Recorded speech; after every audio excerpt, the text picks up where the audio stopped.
Uang, sebagian orang memilikinya, sebagian tidak. Ada yang telah menguasainya, tapi sebagian besar masih mengejarnya. Mungkin Anda menganggap uang hanyalah angka, spreadsheet, dan perhitungan matematika, atau seperti sebuah persamaan yang harus dipecahkan. Namun kenyataannya, keputusan finansial sejati dibuat jauh dari kalkulator, di meja makan, dengan campuran ego, harga diri, ketakutan, dan sejarah pribadi. Hakikat uang yang sebenarnya adalah tarian antara dinginnya angka-angka dalam spreadsheet dan sifat dasar manusia. Ketika menyangkut uang, kita adalah makhluk yang rumit, dan keberhasilan finansial lebih ditentukan oleh perilaku kita, bukan hanya seberapa banyak yang kita ketahui. DNA finansial. Kita semua berasal dari generasi yang berbeda, dengan orang tua yang memiliki pendapatan dan nilai hidup yang berbeda, tinggal di berbagai belahan dunia, dan lahir dalam lingkungan ekonomi dengan peluang serta insentif yang beragam. Semua itu membentuk pengalaman kita terhadap uang. Misalnya, orang yang lahir tahun 1970 melihat pasar saham meningkat hampir 10 kali lipat saat mereka remaja, sehingga mereka cenderung percaya dan berinvestasi. Sementara mereka yang lahir tahun 1950 mengalami pasar saham stagnan di usia muda, sehingga cenderung tidak tertarik berinvestasi. Begitu pula orang yang mengalami inflasi tinggi atau rendah saat muda akan berbeda pandangan terhadap inflasi. Semua keputusan keuangan yang kita buat berakar pada informasi yang kita miliki dan pandangan dunia kita yang dibentuk oleh pengalaman pribadi dan warisan dari orang tua. Menurut Morgan Housel, orang melakukan hal-hal gila dengan uang, tapi tidak ada yang benar-benar gila. Keputusan itu mungkin tampak salah, tapi masuk akal bagi mereka yang membuatnya saat itu. Tidak ada satu cara universal untuk mengelola uang dengan benar. Raja Compound Kings, Warren Buffett dikenal sebagai salah satu investor terbaik sepanjang masa.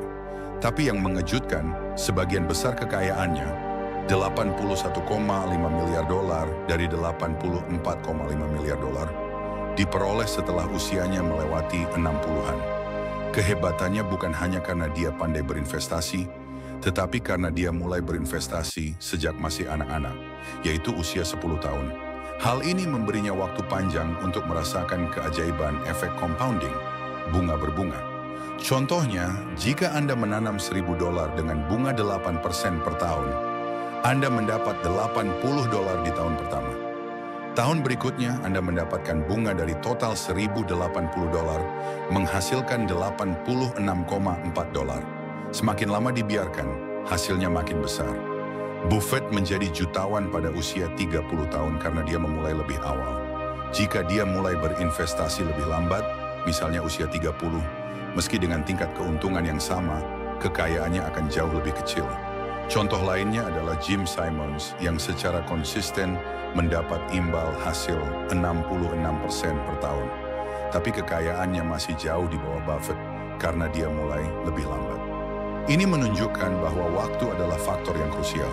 Pesimisme dan uang optimisme percaya bahwa dalam jangka panjang hasilnya akan baik, meskipun ada rintangan. Namun kita sering terjebak dalam pesimisme karena berita buruk lebih cepat menyebar dan mencolok. Misalnya, penurunan pasar saham 40% dalam 6 bulan langsung menarik perhatian, sementara kenaikan 140% selama 6 tahun nyaris tak dilirik. Padahal meski kemajuan sering lambat dan tidak mencolok, secara umum hidup telah banyak membaik. Pesimisme terasa nyata karena kerugian sering mendadak, tapi perbaikan jarang terlihat langsung. Kita perlu memahami bahwa seiring waktu, hasil positif lebih mungkin terjadi jika kita bersabar. Dua unsur yang sering dilupakan, keberuntungan dan risiko. Pada tahun 1968, hanya satu sekolah di dunia yang memiliki komputer, Lakeside School di Seattle. Salah satu siswanya adalah Bill Gates. Akses awal ke komputer memberi Gates keunggulan langka, dan ia mengaku tanpa Lakeside takkan ada Microsoft. Namun ada teman sekelasnya, Ken Evans, yang sama cerdasnya, tetapi tewas dalam kecelakaan mendaki sebelum sempat mewujudkan potensinya. Keberuntungan dan risiko adalah dua sisi dari koin yang sama. Seperti angin dan ombak bagi perahu layar, kita bisa mengatur layar dan kemudi, tapi tetap dikendalikan oleh kekuatan luar yang tak bisa diprediksi. Mengakui peran faktor eksternal ini akan membantu kita lebih rendah hati dalam membuat keputusan keuangan. Kunci kebahagiaan. Banyak orang mengejar kekayaan demi kebahagiaan, tapi menurut Housel, kunci kebahagiaan adalah kemampuan untuk melakukan apa yang Anda inginkan, kapan Anda inginkan, dengan siapa Anda inginkan, selama yang Anda inginkan. Seringkali, semakin kaya seseorang, semakin sedikit kendali yang mereka miliki atas waktu mereka. Penelitian menunjukkan bahwa kendali atas waktu lebih menentukan kebahagiaan dibandingkan gaji, rumah, atau status pekerjaan. Peristiwa ekor panjang, tail events, Heinz Berggruen, salah satu kolektor seni terbesar, menjadi sukses karena membeli banyak karya seni dan menyimpannya dalam waktu lama. Hanya sebagian kecil yang menjadi sangat berharga. Itulah kekuatan long tail. Hanya sedikit kejadian luar biasa yang menyumbang sebagian besar hasil.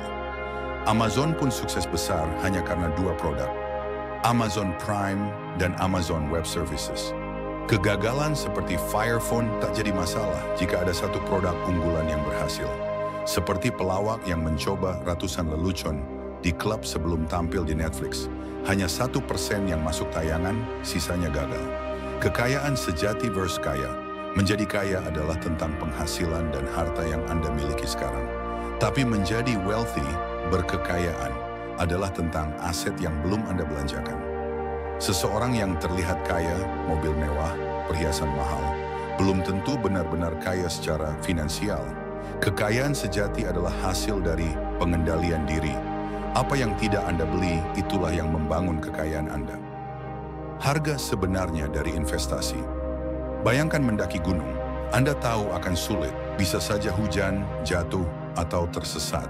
Tapi Anda tetap melakukannya, sadar bahwa risiko itu adalah harga yang harus dibayar untuk mencapai puncak. Namun banyak orang ingin keuntungan pasar saham tanpa menghadapi ketidakpastian. Mereka ingin mencuri mobil alih-alih membayar harganya, mencoba menebak waktu terbaik jual beli saham, berharap untung tanpa risiko. Padahal seperti halnya mobil, pasar punya harga, volatilitas, ketakutan, dan risiko adalah bagian dari investasinya. Treadmill hedonik.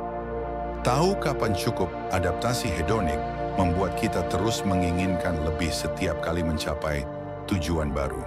Kita sering melihat orang seperti Bernie Madoff atau Gupta yang sudah sangat kaya, tapi tetap melakukan kejahatan demi lebih banyak uang. Tanpa batas cukup, kita akan terus mengejar sesuatu yang tak pernah selesai.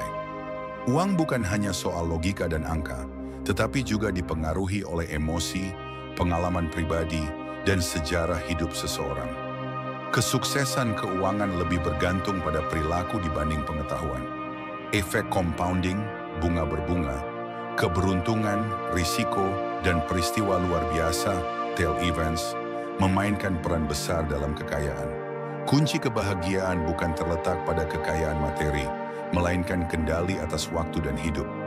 Menjadi kaya tidak selalu berarti memiliki kekayaan sejati, karena kekayaan yang nyata datang dari menahan diri, menabung, dan investasi jangka panjang.